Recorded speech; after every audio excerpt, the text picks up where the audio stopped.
Aunque los españoles invadieron Portugal en varias ocasiones, Portugal nunca ha sido totalmente conquistado por España. Esto puede parecer un poco desconcertante considerando cuán entusiastamente España se dedicó a adquirir nuevas colonias. Y en el apogeo de su poder, España era indiscutiblemente más poderosa que Portugal, tanto en términos de fuerza militar como de tamaño de población. Portugal estuvo incluso técnicamente bajo dominio español durante un periodo de 60 años, pero nunca fue conquistado en el siglo XV. España estaba mostrando su músculo militar y anexando nuevos territorios casi a voluntad. México, el Caribe, las Filipinas y América del Sur cayeron bajo el dominio español, haciendo a España extremadamente rica en el proceso. Y mientras tanto, un país más pequeño y menos poblado permanecía inconquistado, justo en la puerta de España y rodeado por el Océano Atlántico.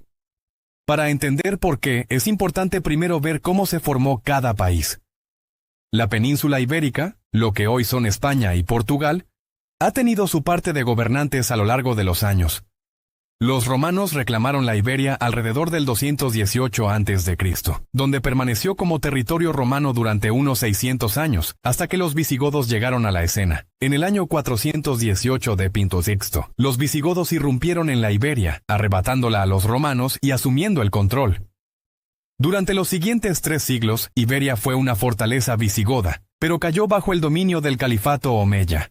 En el siglo VIII d.C., los omeyas trajeron un ejército de moros desde el norte de África e impusieron el dominio musulmán, que fue ferozmente resistido por los ibéricos. Hubo levantamientos y una interminable serie de batallas, lo que llevó a una eventual guerra civil en toda la península. Esta lucha contra el dominio musulmán marcó el inicio de la Reconquista, o la Reconquista de la Iberia, que más tarde se convertiría en España y Portugal.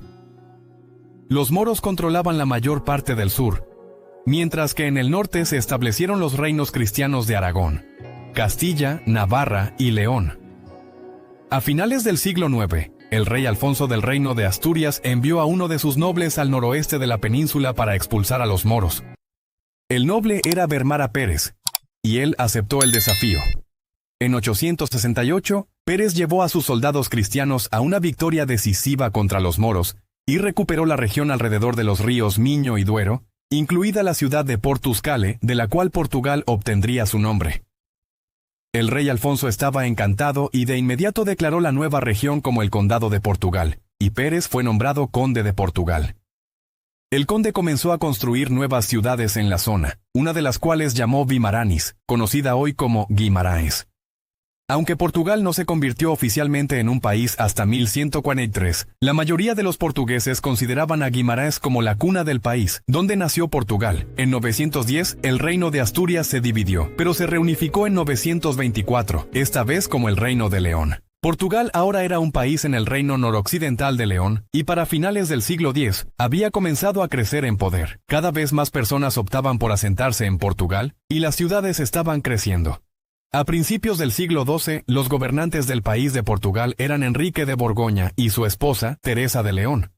Tuvieron un hijo, Afonso Enríquez, y cuando Enrique murió en 1112, su esposa Teresa quedó a cargo de Portugal sola. Pero para desagrado de muchos portugueses, pronto se volvió a casar con un noble de la región de Galicia. Ellos eran sospechosos de los motivos de Teresa y su nuevo esposo, y apoyaron al joven Afonso para que liderara a Portugal hacia nuevas victorias sobre los moros del sur. Afonso fue instado a tomar el control de Portugal, lo que significaba ir a la batalla contra su propia madre. En la batalla de Saumamede, en 1128, las tropas de Afonso derrotaron con contundencia al ejército de su madre, y él se convirtió en el único líder de Portugal. Continuó luchando por la Reconquista, y en 1130 logró una famosa victoria en la batalla de Eurique. El enfrentamiento tuvo lugar en el sur de la península ibérica contra el ejército musulmán de Córdoba. Aunque estaban en desventaja numérica, Afonso orquestó una victoria impresionante con tácticas astutas y ataques sorpresa. Después de la batalla, Afonso fue declarado rey de Portugal. Esto significó que Portugal ahora sería reconocido como un estado independiente, no como un condado de León. El rey de León reconoció a Afonso en 1143 con la firma del Tratado de Zamorra. Esto marcó el inicio de Portugal como un país independiente, y en 1179 la Iglesia Católica finalmente reconoció el nuevo reino de Portugal. La reconquista portuguesa se concretó en 1249, cuando las fuerzas cristianas marcharon hacia el Algarve y expulsaron a los últimos de los moros. Portugal había extendido su territorio hasta el Océano Atlántico. En 1255, Lisboa fue designada la capital portuguesa, y en 1297, el rey Denis firmó el Tratado de Alcañices, que formalizó la frontera de Portugal con León. Las fronteras establecidas entonces han permanecido esencialmente iguales hasta hoy. Al entrar en el siglo XIV, como un país joven optimista y orientado al exterior, España aún estaba luchando por la reconquista. El progreso fue lento debido a las luchas internas entre reinos, la falta de liderazgo sólido y la mayor extensión territorial. A principios del siglo XIV, Portugal comenzó a acumular su poder naval. En 1325, Alfonso IV encargó la construcción de embarcaciones marítimas para la exploración y la posible guerra. Las Islas Canarias fueron descubiertas en 1341, pero Castilla, básicamente España, disputó la legitimidad del descubrimiento. Pero a mediados del siglo XIV, la peste negra diezmó la mayor parte de Europa, poniendo freno a cualquier plan de exploración y expansión. Sin embargo, en la segunda mitad del siglo XIV, las potencias europeas comenzaron a luchar por la supremacía. Las relaciones entre Inglaterra y Francia estaban tensas, y ambos países estaban en medio de la Guerra de los 100 Años, que se extendió desde 1337 hasta 1453. Francia quería acceso a la formidable Armada de España, que tenía una de las flotas más grandes del mundo en ese momento. Esto le daría a Francia una ventaja definitiva en el mar contra Inglaterra. Así que en 1169 se firmó una alianza entre Francia y Castilla, lo que dejó a Inglaterra bastante incómoda. Los ingleses se dieron cuenta de que Portugal estaba estratégicamente ubicado entre España y el Océano Atlántico, y tenía una armada bien establecida. Los dos acordaron una alianza con el Tratado Anglo-Portugués de 1373, sellando el acuerdo. El Tratado Anglo-Portugués sigue siendo el tratado formal más antiguo del mundo entre dos naciones. En el siglo XV, Portugal se estableció como líder mundial en la exploración naval. Durante la primera mitad del siglo, España estaba distraída con su lucha por la reconquista, y Portugal lideró el camino. Con el apoyo de Enrique el Navegante, Portugal envió flota tras flota con órdenes muy claras de encontrar y conquistar nuevas tierras.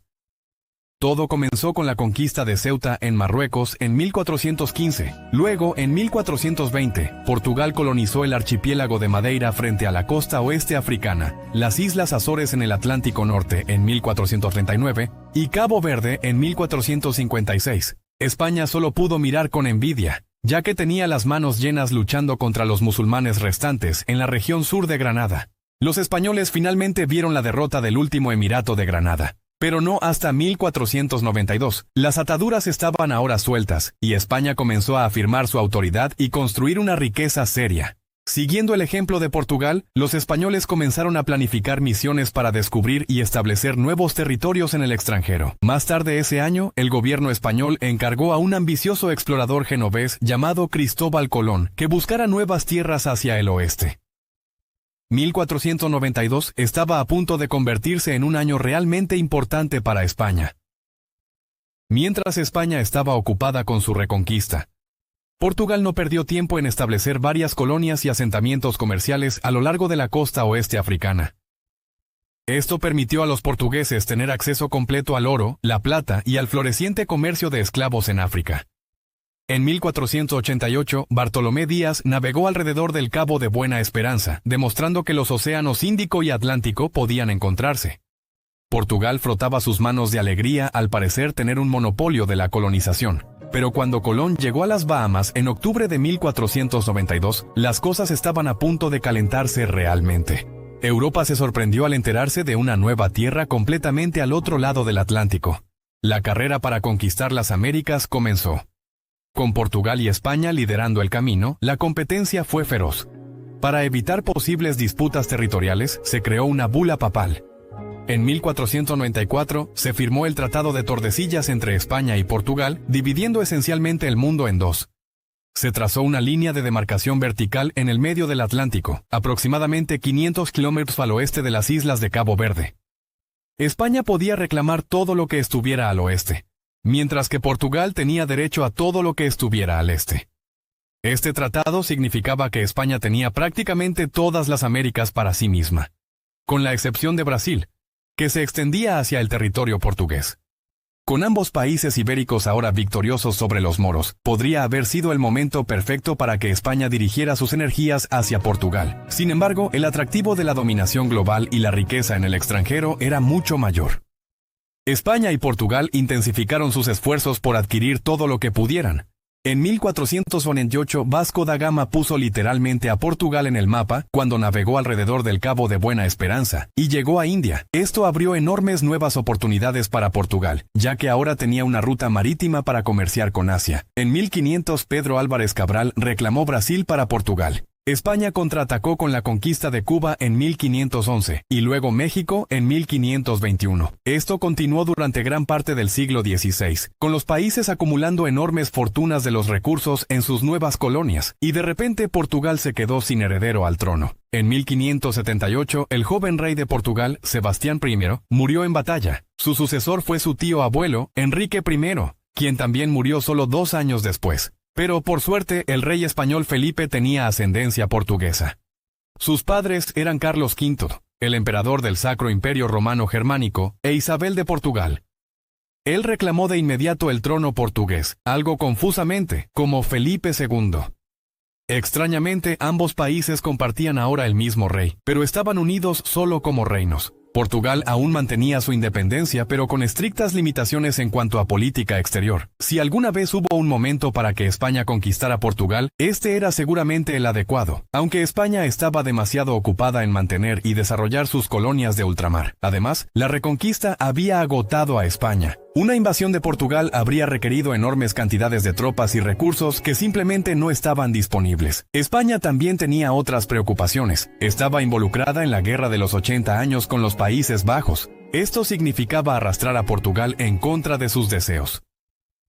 La incómoda alianza con España también significaba que el Tratado de Portugal con Inglaterra quedó anulado al verse Portugal arrastrado a tensiones con los Países Bajos. Estalló la Guerra Luso-Neerlandesa. Desde 1595 hasta 1663, los holandeses asaltaron incontables colonias portuguesas en Brasil, India y África, y Portugal se lamentó de la falta de apoyo inglés. Mientras tanto, los nobles en Portugal estaban indignados con tener que pagar impuestos adicionales para apoyar a España. La unión de reinos se consideró sesgada hacia España. En 1640, Juan IV de Portugal lideró una revuelta y se restauró la plena independencia con la Guerra de Restauración Portuguesa. Esto permitió a Portugal restablecer su relación con Gran Bretaña, lo que resultó ser muy útil a finales del siglo XVIII. La Guerra de los 7 Años entre Inglaterra y Francia llevó nuevamente a tensiones entre los antiguos aliados ibéricos. Los portugueses, respaldados por los ingleses, fueron invadidos por los españoles apoyados por los franceses en 1762. La guerra de guerrillas portuguesa y el asalto del poder naval y de caballería británico fueron demasiado. A pesar de que los franceses y españoles lanzaron miles de hombres en la invasión, fueron derrotados y se retiraron. En 1763, esto fue lo más cerca que estuvo España de conquistar Portugal. Las fuerzas españolas habían entrado en Portugal y participaron en el conflicto. Se encontraron con un terreno montañoso implacable y una población civil ferozmente decidida. Cuando las tropas españolas se retiraron, marcó la última oportunidad para conquistar Portugal. Los españoles siempre estuvieron más preocupados por la colonización en el extranjero que por conquistar Portugal. Eso, además de los conflictos en curso con los moros y otras naciones europeas, significaba que simplemente no podían permitírselo. Pero como demostraron los portugueses, desde que Vermara Pérez derrotó a los moros, nunca iban a ser conquistados de todos modos.